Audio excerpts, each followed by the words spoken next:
O Senhor esteja convosco. Proclamação do Evangelho de Jesus Cristo segundo Lucas. Aconteceu num dia de sábado que Jesus entrou na sinagoga e começou a ensinar. Aí havia um homem cuja mão direita era seca. Os mestres da lei e os fariseus o observavam para verem se Jesus iria curá-lo em dia de sábado. E assim encontrarem motivo para acusá-lo. Jesus, porém, conhecendo seus pensamentos, disse ao homem de mão seca: levanta-te e fica aqui no meio. Ele se levantou e ficou de pé. Disse-lhes Jesus: eu vos pergunto, o que é permitido fazer no sábado, o bem ou o mal? Salvar uma vida ou deixar que se perca? Então Jesus olhou para todos os que estavam ao seu redor e disse ao homem: estende a tua mão. O homem assim o fez e sua mão ficou curada. Eles ficaram com muita raiva e começaram a discutir entre si sobre o que poderiam fazer contra Jesus. Palavra da salvação.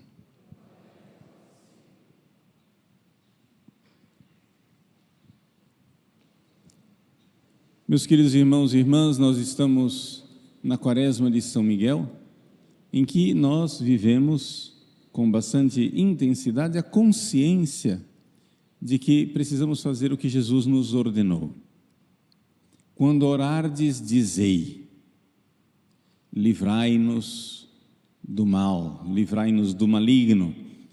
É um mandamento de Deus, é um mandamento de Jesus que nós rezemos no combate contra os anjos que abandonaram a Deus e que se revoltaram contra Deus, porque eles combatem contra nós o tempo todo.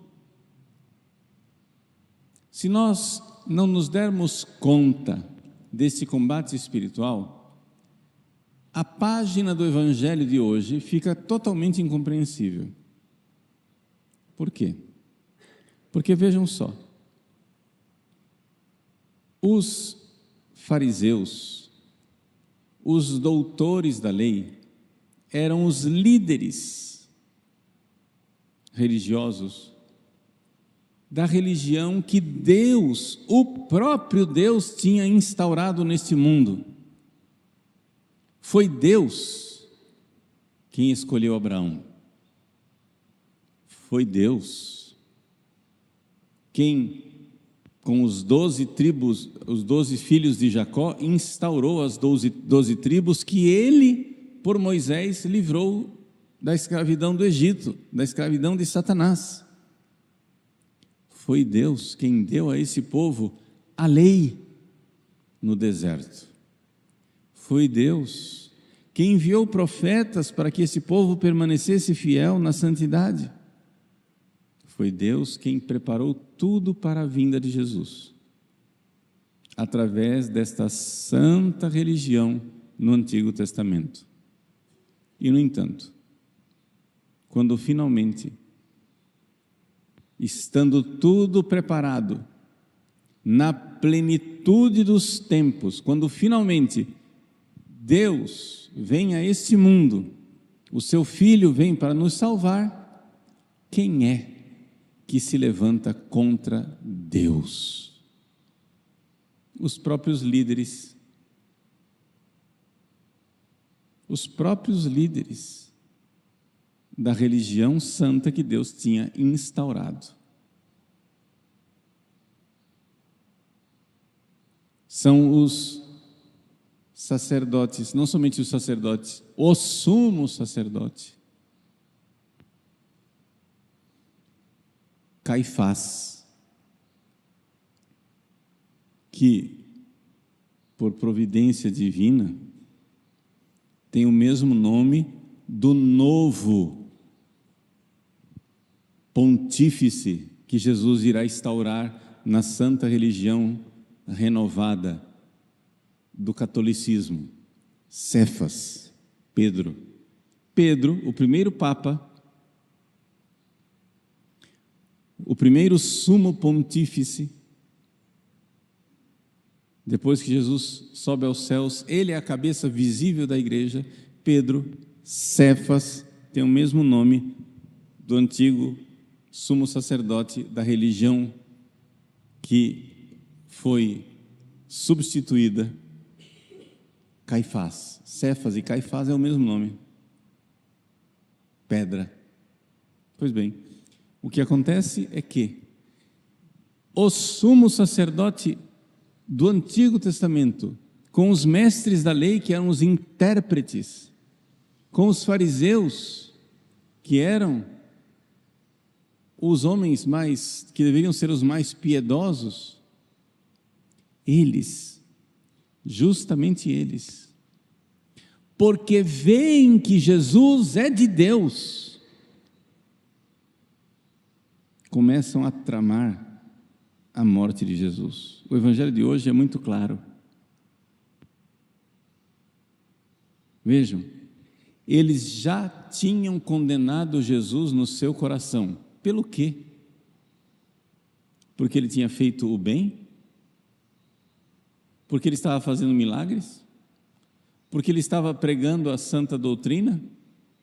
Porque ele estava perdoando os pecados? Porque ele estava fazendo o bem? Ora, meus queridos, esta é a marca inconfundível da pata fedorenta de Satanás: o ódio pelo bem. Quando você vê que alguém odeia o bem, as coisas boas, saiba, ali não tem somente um ser humano. Essa é a chave que distingue a ação satânica. Quando a pessoa odeia o bem. Jesus, na sinagoga, no dia de sábado, observam se Jesus irá curar, irá fazer o bem, para poder acusá-lo. Acusar, acusador, em hebraico é Satã. Acusar, o acusador. Você faz o bem e vem alguém e acusa. As pessoas não entendem que é um combate espiritual. Você faz o bem, você vem à igreja, você se confessa, você adora Jesus, você faz a quaresma de São Miguel, você faz jejum, você renuncia a seus pecados, recebe a graça, se confessa, etc, etc, e diz: eu estou fazendo tudo certo e só sou perseguido. Mas essa é a assinatura de que você está fazendo certo. A Igreja de Cristo foi instaurada neste mundo em estado de perseguição. Nunca houve nenhum tempo na história em que a Igreja de Cristo não fosse perseguida. Perseguiram a mim, perseguirão também a vós. Essas perseguições podem vir das autoridades políticas, como o Império Romano. Essas perseguições podem vir de dentro através da corrupção da doutrina, como nas heresias.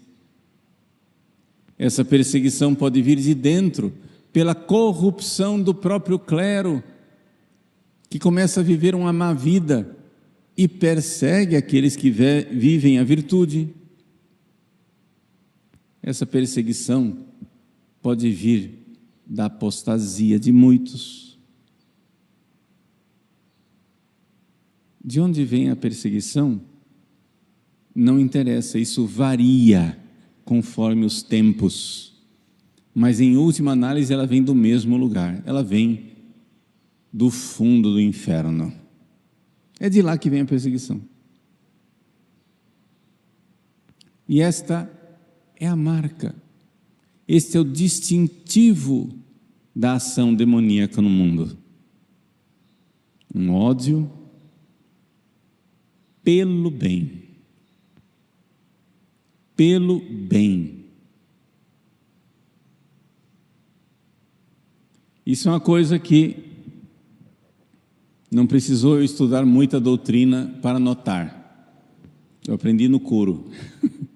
Ou seja, com 32 anos de padre, alguma coisa a gente aprende.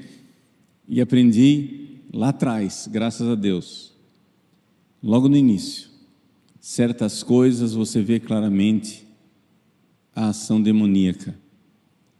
Existem homens e mulheres que são vítimas da ação demoníaca. Não estou condenando essas pessoas. Estou condenando as ações delas. Elas estão sendo instrumento de Satanás.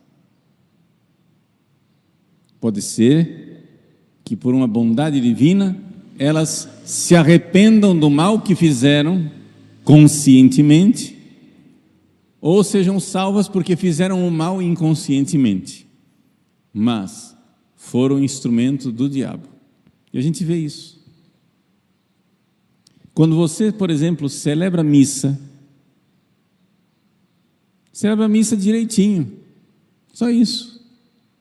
Celebra a missa como está no missal. E nem estou falando do missal antigo, que era usado há 60 anos atrás, que esse daí é mais odiado do que todos. Estou falando do missal que nós usamos todos os dias, o missal reformado de Paulo VI. Se você ousar celebrar missa, como está no missal, você, padre, que celebra missa, como está no missal, você será odiado.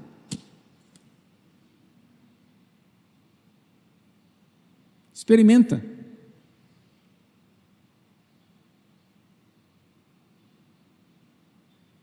Você será odiado por fazer o correto. Se você pegar o Código de Direito Canônico, como é que diz o Código de Direito Canônico que um padre deve se comportar? O padre deve fazer retiro anual, fazer recolhimentos mensais, deve fazer meditação todos os dias, visitar o Santíssimo Sacramento, rezar a liturgia das horas, rezar o Santo Terço, se confessar com frequência, usar o hábito clerical, a roupa de padre, celebrar a liturgia como está previsto nas rubricas, pregar a doutrina como está no catecismo e nos concílios ecumênicos. Padre, faça isso. Você deve fazer isso. Mas saiba, você será crucificado, morto, sepultado e não ressuscitará ao terceiro dia. Ressuscitará no fim dos tempos. Por ter feito o bem.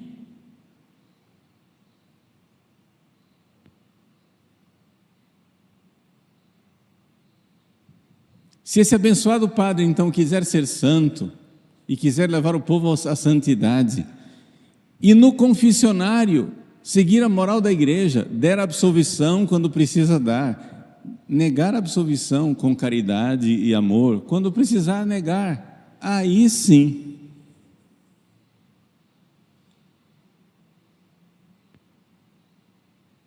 Aí declarou guerra ao inferno.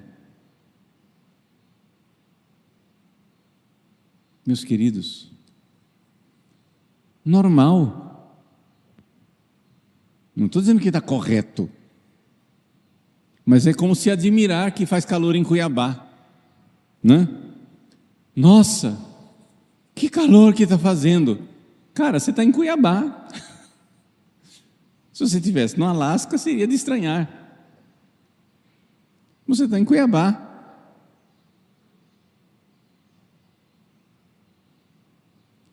Você está na Igreja Católica.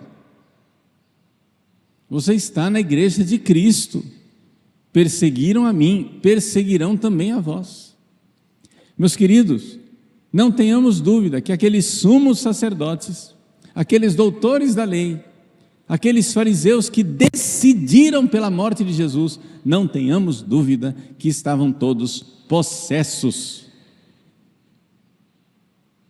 E alguns possessos de possessão perfeita.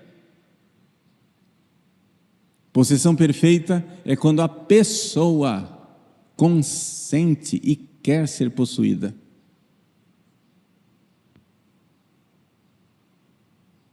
O ódio de Caifás por Jesus não se explica de outra maneira.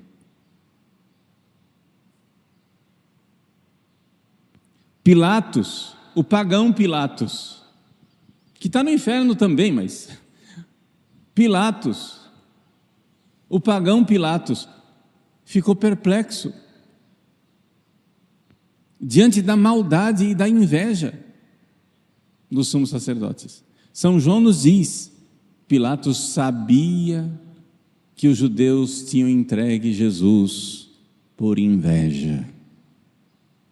E a inveja, meus queridos, saibamos, é uma dessas assinaturas do diabo. Quando ele deixa lá as suas impressões digitais, são 2 pecados que são tipicamente demoníacos: a soberba e, portanto, o ódio contra o bem, soberba, e a inveja assassina. A inveja assassina. Foi por inveja que Satanás fez Adão e Eva caírem. Foi por inveja que Caim matou Abel. Foi por inveja que Esaú perseguiu Jacó. Foi por inveja que José foi vendido no Egito. Foi por inveja que Saul quis matar Davi. Foi por inveja que Jesus foi morto na cruz. E a inveja é aquele sentimento desordenado e consentido, no caso de ser pecado pessoal, um sentimento desordenado de ver o bem do outro e achar que o bem do outro me prejudica. Tem coisa mais satânica do que isso.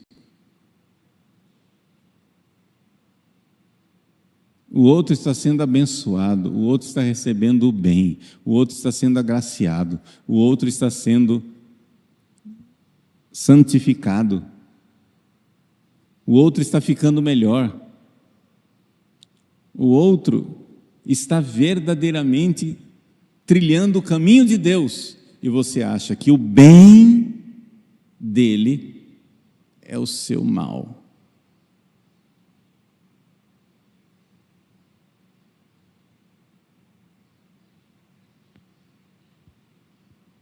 O outro está mais perto de Deus e você acha isto mal.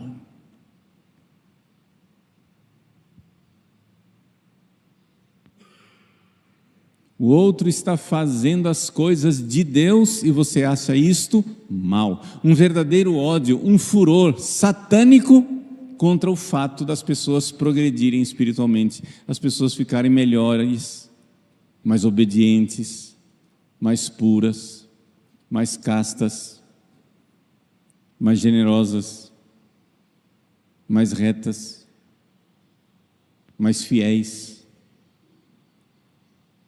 Ódio. Eis o justo, matemo-lo, porque não suportamos nem sequer vê-lo e olhar para ele.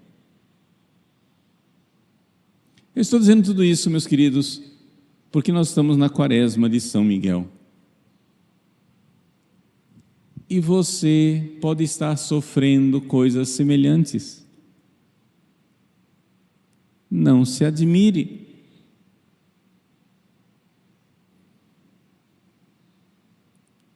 é sinal da derrota dele.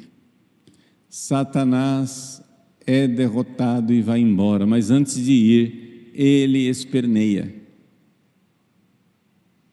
Ele sai, mas muitas vezes, quando sai, ele dá uma mordida e arranca um pedaço.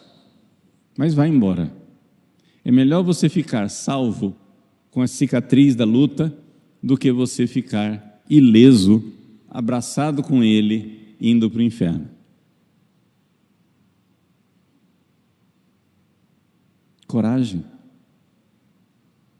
Ele está esperneando.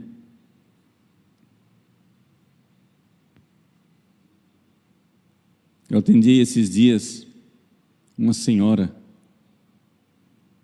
que todos os dias, quando ela sai para ir à igreja, para fazer a quaresma de São Miguel, parece que alguém abriu a porta do inferno dentro da casa dela.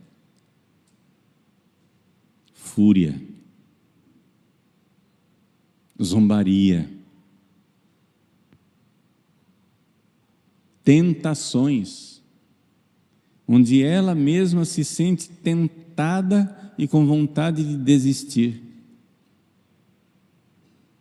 E tentada a pecados que ela já não costuma mais cometer.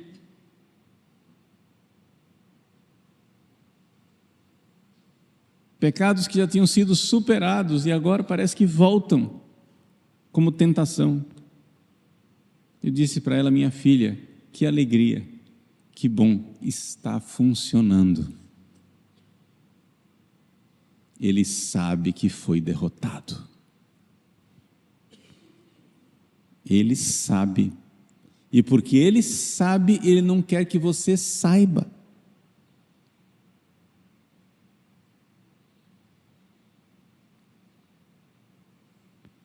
Você que está sendo fiel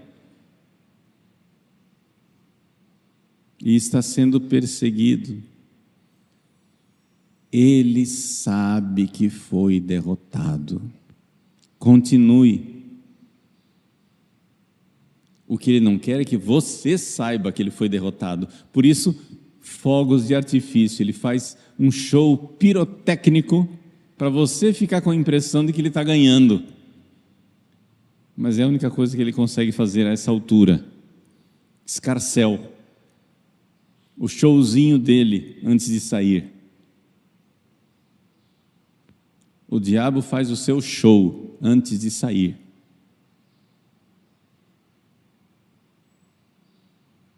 Mas Nossa Senhora olha para ele e diz: tu sabes que foste derrotado. Jesus olha para ele e diz: eu vi Satanás cair como um raio. Alegria, meus queridos. Sim, pode parecer um conceito contraditório dizer festa e luta, festa e luta sangrenta espiritualmente falando, mas festa, porque já vemos a vitória. Quando então soar a última trombeta e vier aquela voz dizendo: caiu Babilônia, a prostituta que enganava todos os povos, venceu o leão da tribo de Judá. E então estaremos juntos,